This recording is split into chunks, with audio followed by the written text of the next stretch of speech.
Boa noite. Em Brasília, 19 horas.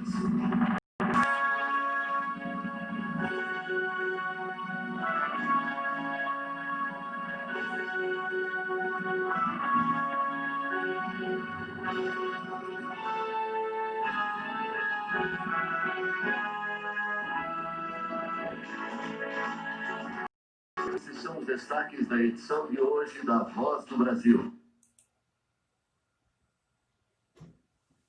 Fala galera, tudo bem com vocês? Com essa trilha sonora do programa A Hora do Brasil, hoje popularmente conhecido como A Voz do Brasil, que nós iniciamos nossa videoaula de hoje, falando sobre uma das eras mais importantes dentro da história do Brasil, onde nós vamos conhecer um pouquinho desse cidadão, Getúlio Dornelas Vargas, o cara que vai pôr um fim na República do Café com Leite.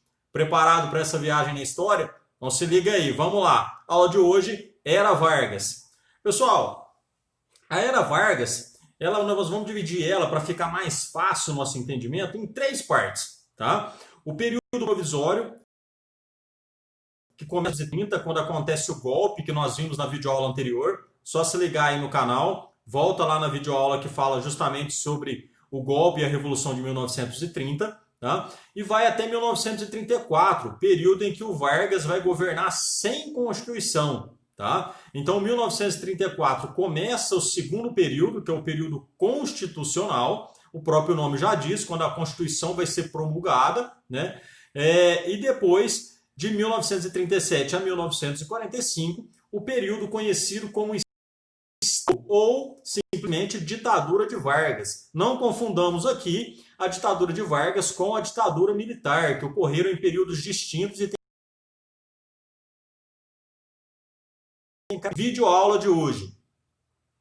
Pessoal, o governo provisório, né, ele vai suspender assim que o Vargas assume, né, após dar o golpe lá no governo ainda do Washington Luiz. Lembrando que o Vargas havia perdido a eleição para o Júlio Prestes, né, que foi apoiado pela oligarquia de São Paulo.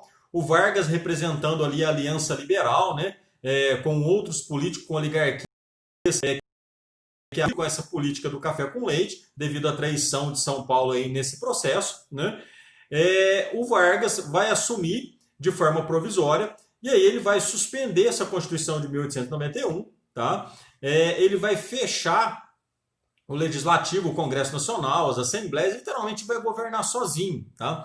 Qual que era o objetivo dele fechando o Congresso, fechando, né, desarticulando toda essa estrutura burocrática e política existente no Brasil nesse período? Justamente afastar de uma vez por todas esses grupos oligárquicos, esses mesmos grupos políticos que estavam no poder há tanto tempo, como, por exemplo, né, os coronéis que estavam ali a serviço de São Paulo, principalmente, Hora de Minas, também, que esses coronéis que faziam toda a manipulação eleitoral que nós já vimos naquele sistema corrompido de voto, né, baseado ali no voto do cabresto, no voto de curral, né, manipulações eleitorais com mortos votando, né, uma série de fraudes que ocorriam dentro da política da época e que facilitava, assim, o controle e a manipulação.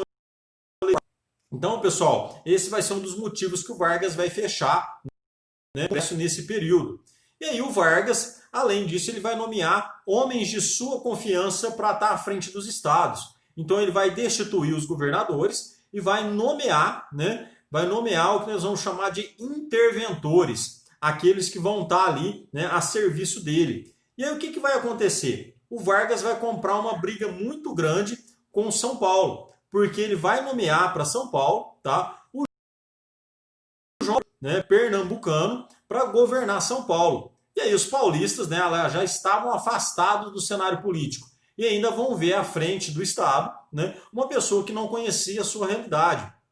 E isso vai acirrar cada vez mais as disputas, as tensões entre o governo federal, entre o governo do Vargas e o Estado de São Paulo. Tá? Isso manifestações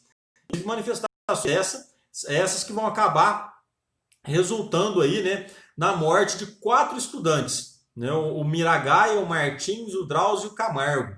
A morte desses 4 estudantes vão dar origem a um movimento, né, que vai ficar conhecido como MMDC, ou seja, a sigla aí das iniciais do nome de cada jovem morto nesse conflito de 32. E é justamente essa efervescência que vai fazer com que São Paulo fizesse um levante contra o governo federal. Ou seja, Vargas já começa aí no seu governo provisório a partir de 1932, tendo um pipinaço para poder resolver, que é justamente a questão desse imbróglio envolvendo São Paulo, tá? Então aí, né, as publicidades que foram feitas na época, com as fotografias, né, fazendo alusão aí nesse embate aí entre essas manifestações que ocorreram contra o governo do Vargas e contra a maneira abrupta e ditatorial que ele havia afastado esses grupos do poder. E aí, pessoal, vai se desenhar, né, a Revolução Constitucionalista de 32. Esse é o feriado mais esquecido pelos estudantes, né? Muitas vezes você pergunta para os estudantes o que é o feriado da Revolução Constitucionalista, poucos vão se lembrar. Aqui, na nossa cidade, nós vamos lembrar desse feriado relembrando o nome da praça principal da nossa cidade, que é a Praça 9 de Julho. Então, 9 de julho geralmente é o período, né? Num ano normal, diferente desse, que é atípico por conta da pandemia, 9 de julho é um período que estamos de férias escolares, né? Aquele famoso recesso no meio do ano. E aí, pouca gente lembra desse feriado. E é justamente 9 de julho de 1932, né, que vai ter origem, que vai ter início esse movimento que vai contestar, né, o poder do Vargas. E aí os paulistas vão pegar em armas contra o Vargas. Se vocês perceberem, lá na Praça de 9 de Julho, tem um monumento em homenagem a esse período, né? Que é um monumento que tem ali em meio à praça, onde tem um capacete e algumas armas, relembrando aí esse período de 1932. E aí, pessoal, os partidos paulistas, né, como o Republicano e o Democrático, vão se unir forças justamente para questionar e indagar o Vargas durante todo esse período. E aí, esse grupo vai se mobilizar e os paulistas contavam com o apoio ali, né, de um pequeno contingente de soldados do Mato Grosso, né, e tiveram a promessa de apoio também de Minas Gerais e do Rio Grande do Sul. Porém, isso não vai acontecer, tá? São Paulo vai se ver praticamente sozinho nessa campanha, né? Vai ter um esforço ali da população, de empresários, né? Mas mesmo assim, isso não vai impedir que em menos de 3 meses, né, as tropas do Vargas definitivamente derrubassem esse movimento, né? Desarticulassem esse movimento. Muitos dizem, São Paulo, né, a Minas Gerais, indo aqui para Uberaba, né, diz que até hoje na Ponte Velha existem marcas desses tiros, né, dessas batalhas que aconteceram em 1932, que do lado mineiro ficaram as tropas do Vargas, né, e do lado de cá, né, as tropas naturalmente de São Paulo. Tá? Então, mais ou menos 633 pessoas morreram, né, esses rebeldes de São Paulo, e aí essa oligarquia não tendo sucesso. Não vão ter sucesso no campo de armamento, no campo militar, tá? Mas aquilo que pleiteava São Paulo eram duas coisas. Era o desejo de ter uma Constituição, né, para que o Brasil de fato tivesse seu poder legitimado, o poder principalmente do Executivo, e também São Paulo queria uma reaproximação com o governo, ou seja, queria novamente uma reabertura política para os políticos de São Paulo. Esse movimento não vai dar a eles uma vitória militar, uma vitória no campo das armas, mas vai dar a São Paulo o desejo e o objetivo alcançado, que é a Constituição, que vai ser aprovada em 1934, justamente para garantir aí, a constitucionalidade desse governo que havia tomado posse no Brasil nesse período. Tá? E aí, pessoal, a Constituição de 1934, tá? Ela foi promulgada. O que significa promulgada? Significa que ela foi aprovada, né? Que ela foi discutida, né? Que de fato ela passou por 20. E aí ela vai definir algumas coisas, tá? As eleições passariam a ser outra sacada do Vargas aqui para acabar com a relação eleitoral. a partir de agora, o voto pertencia somente àquele que fosse votar, não era aberto e de acesso a todos, como ocorria antes desse período.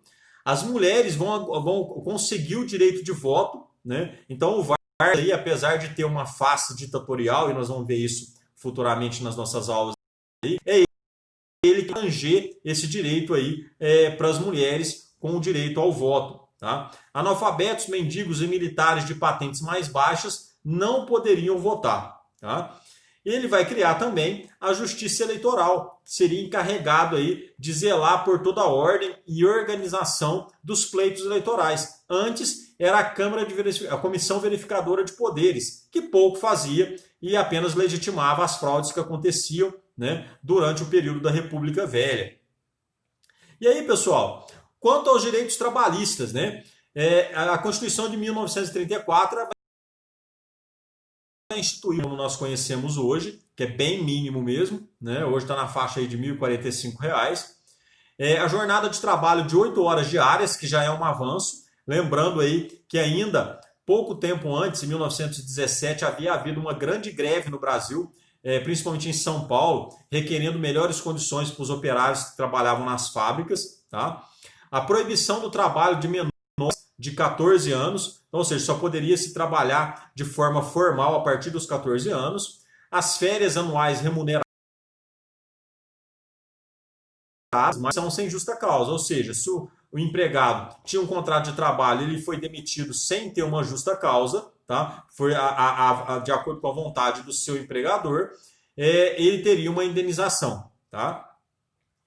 Também vai ser muito vigorar a partir do nacionalismo e a proteção das riquezas naturais, as jazidas minerais, as quedas d'água, principalmente para gerar energia. O Vargas já pensando aí numa matriz energética que fosse acompanhar o crescimento do Brasil durante o período. Tá?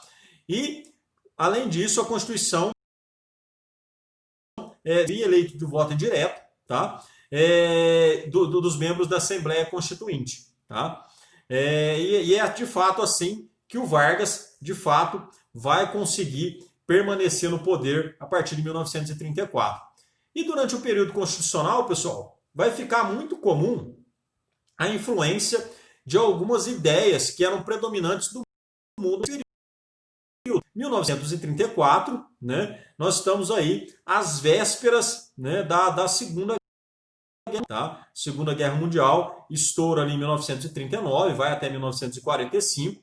É justamente nesse contexto de pré-Segunda Guerra Mundial que o Brasil também vai ver aqui dentro dois grupos tentando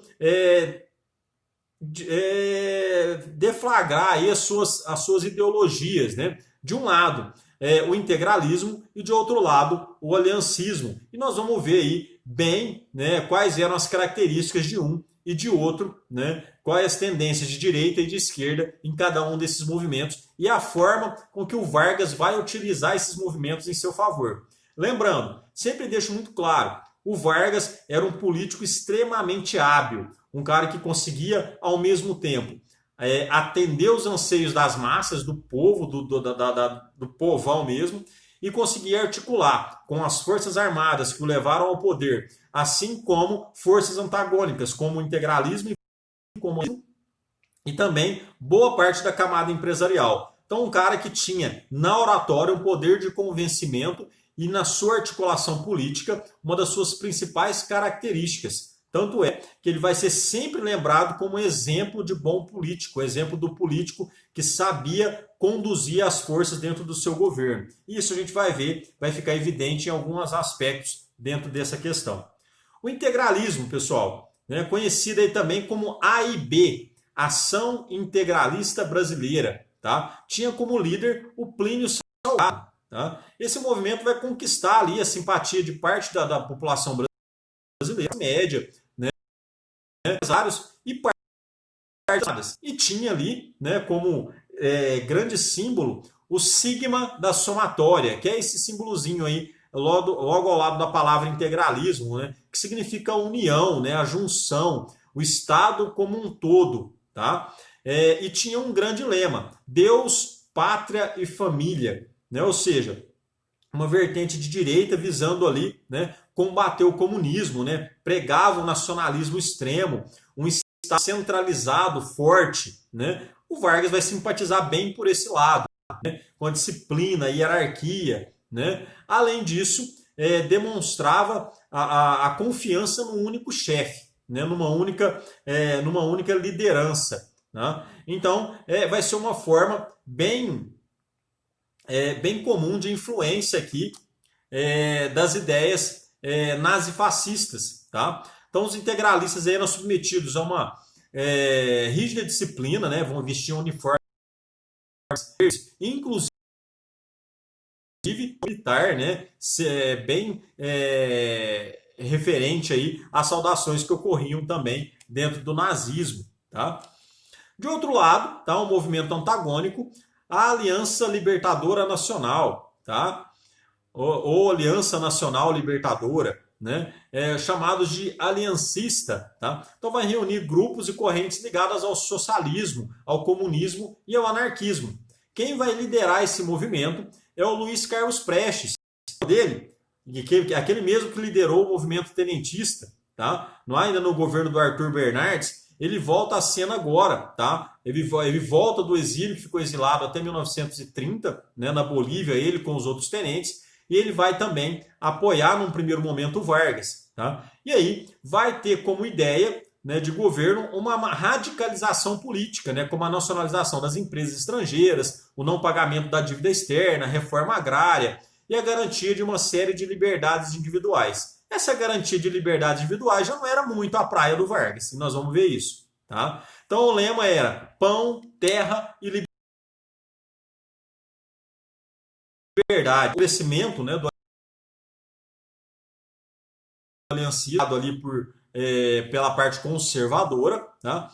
Vai colocar, né, a Aliança Nacional Libertadora na ilegalidade a partir de 1935. Né, ordenando ali a prisão dos seus principais líderes, né, acusando eles de serem subversivos, né, de serem comunistas financiados aí por forças estrangeiras. E aí, pessoal, em 1935, o Vargas vai ganhar um presente. Eu digo um presente porque é isso que vai dar base para o Vargas continuar governando o Brasil. Em 1935, né, nos batalhões do Rio Grande do Norte, Pernambuco e Rio de Janeiro, vai haver uma tentativa de rebelião, tá, liderada justamente pelos aliancistas. Tá? Essa tentativa de tomada do poder em 1935 vai ficar conhecida como Intetona Comunista. Tá? Então essa rebelião vai ser logo contida, né? Mas vai servir de pretexto para o Vargas, tá? Para radicalizar ainda mais o seu regime político, limitando liberdades individuais, né? Tirando direitos e colocando a censura em vários campos da vida pública no Brasil nesse período. Tá? Então, o governo aí vai prender sindicalistas, operários, militares, todos acusados ali de estarem ligados, né, a esse subversivo. Inclusive, os Prestes, tá, vai acabar preso nesse período. Tá? Vai acabar preso nesse período, acusado aí de ser o principal líder do movimento.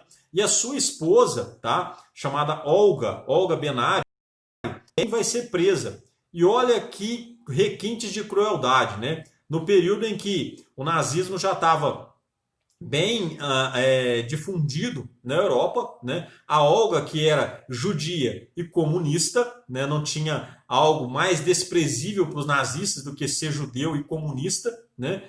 O que o Vargas faz? O Vargas, depois de prender a Olga, deporta a Olga para a Alemanha. Dá ela embrulhada de presente para os nazistas. Tá? E a ação, e pasmem, a Olga estava grávida do Luiz Carlos Prestes. Várias tentativas diplomáticas foram tentadas aí pela família dela para tentar trazê-la de volta, mas a única que eles conseguem trazer de volta é justamente a filha da Olga Benário. A Olga acaba morrendo num campo de concentração. Então olha aí a que ponto chega a política e a que ponto o Vargas chegou justamente para mostrar o poder e acalmar os ânimos dessa população. E aí, pessoal, em 1935 a 37, né, seria um período ali de transição, porque o Vargas não poderia concorrer novamente às eleições, tá? Mas, ao contrário disso, ele queria permanecer no poder, tá? E aí, em 1937, vem uma articulação política fantástica, né? É noticiado que a inteligência do governo, né, consegue descobrir um plano de uma nova tentativa dos comunistas de tomarem o poder no Brasil. Pessoal, mais uma vez, os de criancinha iriam tentar tomar o Brasil em 1937. Tá? E aí o que acontece? Esse plano, chamado de Plano Cohen, pânico, causar histeria e legitimar, né, a permanência do Vargas no poder. Tá? Dessa forma vai ser decretado o estado de guerra, né? A polícia vai prender um grande número de adversários do governo, justamente aí acusando eles de estarem ligados a esse suposto plano comunista de tomar o poder. Tudo isso, pessoal, motivado lá pela Intetona Comunista de 1935. Tá? Por isso que eu digo que o Luiz Carlos Prestes é que vai dar a faca e o queijo na mão do Vargas para que ele permanecesse no poder a partir de 1937. Porque a Constituição não permitiria que o Vargas novamente fosse eleito, tá? A partir de 1938. Então o que vai acontecer? Em novembro, o Congresso vai ser cercado, o Vargas vai decretar o fechamento do Legislativo e vai outorgar uma nova Constituição, iniciando assim o período ditatorial, conhecido como Estado Novo. E percebam, pessoal, ele vai outorgar a Constituição, diferentemente da Constituição de 34, que havia sido promulgada, aprovada, estudada. A Constituição de 37, ela vai ser uma Constituição que o Vargas vai tomar para si como a Constituição ideal e sem consultar ninguém, até porque ele vai fechar tudo, tá? Ele vai impor essa Constituição ao Brasil, tá? E é justamente esse período que nós vamos ver que é o período ditatorial do Vargas, tá? Então vai ser instaurado aí um estado de emergência, né, onde o governo podia invadir casa, podia prender pessoas, podia julgar, podia condenar, ou seja, o poder vai ter total nas mãos do poder executivo, ou seja, nas mãos do Vargas, tá? Então ele tinha amplos poderes e seus atos sequer podiam ser questionados pela justiça. Afinal de contas, ele era o chefe supremo do executivo no Brasil, tá? Os estados entregues aí à presença dos interventores, homens de confiança do Vargas, tá? Em comemorações públicas, tá? As bandeiras estaduais foram queimadas aí para simbolizar que não havia mais federalismo, não havia mais autonomia entre os estados, mas tá? Essa ideia de um estado totalitário, tá? Lembra muito o fascismo. Afinal de contas, o Vargas era um fã, na verdade, era um seguidor das ideias, né, fascistas do Benito Mussolini. E é justamente na Carta del Lavoro, né, que é nesse documento, que o Vargas vai inspirar a Constituição Brasileira de 1937, que era justamente a Constituição da Polônia, tá? Um país de aspirações fascistas. Tá? Aqui, justamente nessa ilustração, mostrando aí bandeiras dos estados sendo queimadas. Tá? Para esse cara era o Vargas. Tá? E aí, pessoal, nós vamos ver durante o período, tá, do Estado Novo tudo que vai se instaurar. Mas isso vai ser assunto para a nossa próxima videoaula. Tá? E aí nós vamos falar dos aparelhos de censura e como, de fato, o Estado brasileiro vai se transformar, né, numa máquina nas mãos do Vargas, uma máquina de controle, uma máquina de censura, uma máquina de tortura. Nos vemos na próxima videoaula, pessoal. Até lá, um abraço.